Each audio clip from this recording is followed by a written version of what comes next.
नमस्कार दोस्तों। Andrew Carnegie एक टॉप स्कॉटिश अमेरिकन इंडस्ट्रियलिस्ट और एक रेनॉट फिलैंथ्रोपिस्ट है 19वीं सेंचुरी के। उन्हें पता था सक्सेसफुल बनने के प्रिंसिपल्स यूनिवर्सल हैं। सो उन्होंने नेपोलियन हिल को ये रिस्पॉन्सिबिलिटी दी थी कि वो दुनिया के टॉप सक्सेसफुल लोगों से वो सारे लॉ कलेक्ट करके उन एक्सपीरियंसेस को एक बुक का फॉर्म दें, जिस बुक का व्यू आज हमारे सामने है, थिंक एंड ग्रो रिच नाम से। दोस्तों, इस बुक ने काफ़ी लोगों का फ्यूचर बदला है। अभी तक दोस्तों मैंने आप सबके साथ बस एक सीक्रेट को ही शेयर किया है, जो कि अगर आप लोगों ने नहीं देखा है तो उसे पहले देखिए। मैं डिस्क्रिप्शन में उस वीडियो का लिंक दे दूंगा। तो चलिए दोस्तों, बाकी सीक्रेट्स को जानते हैं। Step 2, specialised knowledge. Knowledge 2 types की होती है, एक जनरल, एक स्पेशलाइज्ड। जनरल नॉलेज मतलब वो नॉलेज जो जनरल है, मतलब इजीली अवेलेबल है from different data and resources. वहीं स्पेशलाइज्ड नॉलेज वो होती है जो प्रैक्टिस, स्किल्स एंड एक्सपीरियंस से एक्वायर करनी पड़ती हैं, इसलिए ये नॉलेज स्पेशलाइज्ड होती हैं। अब प्रॉब्लम यह है, हमारा एजुकेशन सिस्टम बचपन से ही जनरल नॉलेज का डाटा हमारे ब्रेन में स्टोर करता है, जो कि बस हमारी ब्रेन की स्टोरेज को फुल करता है, ना ही कि इसे प्रोडक्टिव बनाता है। ऑथर कहते हैं कि हमें किसी भी एक स्पेशल फील्ड में स्पेशलाइज्ड नॉलेज एक्वायर करनी चाहिए, जिससे कि हम उस फील्ड के मास्टर हों और वो हमें फ्यूचर में पैसे कमाने में भी मदद करें। फॉर एग्जांपल, हमने देखा है कि एक स्पेशलाइज्ड डॉक्टर एक जनरल फिजिशियन से काफ़ी ज़्यादा चार्ज करता है, बिकॉज उनकी नॉलेज स्पेशलाइज्ड है, वो बेस्ट हैं अपनी फील्ड में।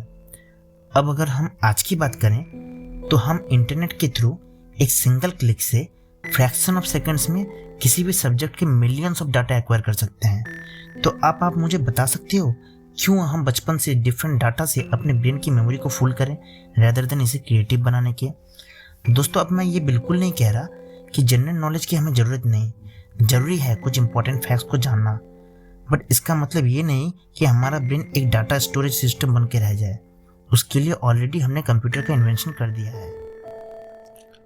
Step 3, imagination. इंसान जो भी चीज़ों को इमेजिन कर सकता है, उन सारी चीज़ों को पा सकता है। जी हाँ दोस्तों, ये कोई फनी पंच लाइन नहीं बल्कि रियलिटी है। ये बात दोस्तों साइंटिफिकली प्रूव हो चुकी है। आज से 150 साल पहले कोई सोच सकता था कि एक मेटल के बॉक्स में बैठकर हम उड़कर दुनिया के एक कोने से दूसरे कोने में जा सकते हैं बस कुछ घंटों के अंदर? नहीं ना। बट आज ये रियलिटी है, ना ही कि कोई बिलीव। हम कभी भी सोच नहीं सकते थे कि कुछ नंबर दबाकर हम दुनिया के एक कोने में से दूसरे कोने में इजीली बातें कर सकते हैं, बट ये सब आज एरोप्लेन और टेलीफोन के रूप में एक रियलिटी है। ये सारे इनोवेशंस, इवन हर वो साइंटिफिक इनोवेशन कभी ना कभी किसी की एक सोच या इमेजिनेशन ही थी जो आज रियलिटी है।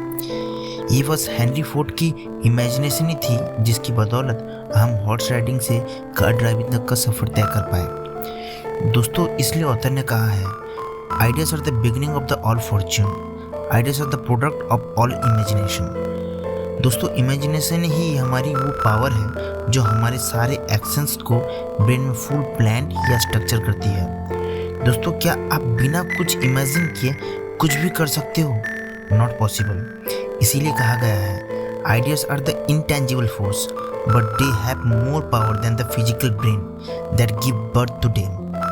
दोस्तों, ऑथर ने इमेजिनेशन के 2 टाइप्स बताए हैं, एक सिंथेटिक और एक क्रिएटिव। सिंथेटिक इमेजिनेशन वो होती है जिसमें किसी एग्जिस्टेंस आइडिया को मॉडिफाई करके एक नए आइडिया में कन्वर्ट किया जाता है। वहीं क्रिएटिव इमेजिनेशन वो होती है जो बिल्कुल न्यू होता है, जो पहले कभी भी इन्वेंट नहीं किया गया हो। Step 4, persistence.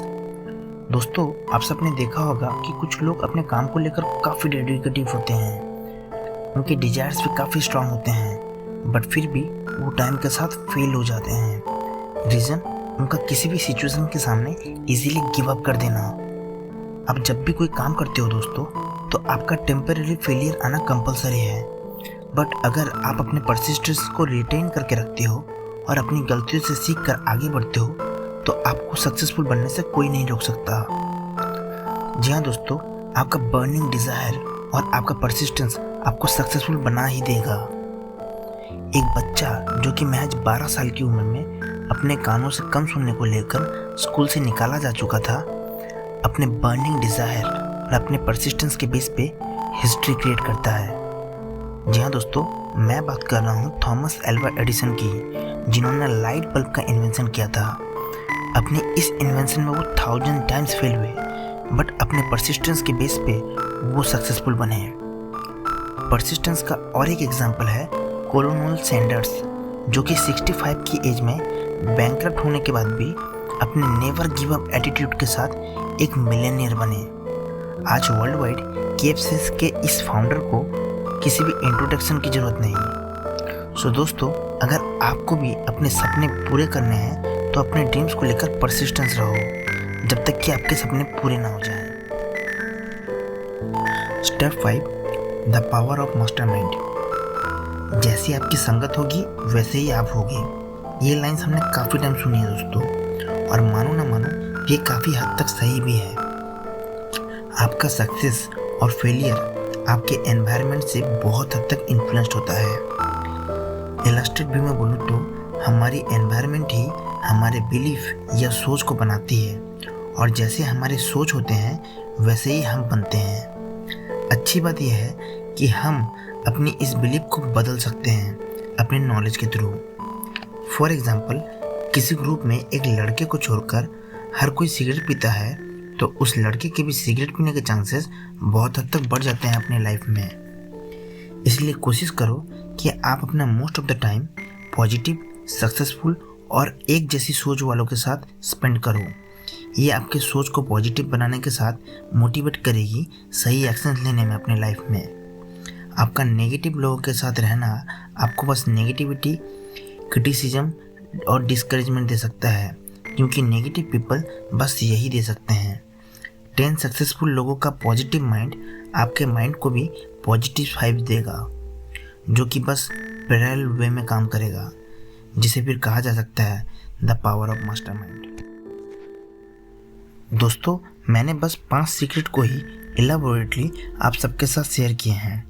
बाकी की 8 सीक्रेट्स हैं faith, auto suggestion, decision, the mystery of sex transmutation, the subconscious mind, the brain and six sense. ये सारे सीक्रेट्स बहुत इंपॉर्टेंट है दोस्तों अमीर बनने के राह पे। इन छोटे वीडियोस में सारे टॉपिक्स को कवर करना मुश्किल होगा, इसलिए एक बार तो आप सबको ये बुक पढ़नी ही चाहिए। मेरे साथ जुड़े रहने के लिए मेरे अमित फैक्ट्स चैनल को सब्सक्राइब करें और पास में दिए गए हुए बेल आइकन को प्रेस कर दें, ताकि मेरी वीडियोस सबसे पहले आपके पास पहुंच सके। लाइक करके कमेंट्स के थ्रू अपने व्यूज शेयर कीजिए। कैसा लगा आपको ये universal law? At the end, start thinking like richest one to be the richest one. Thank you.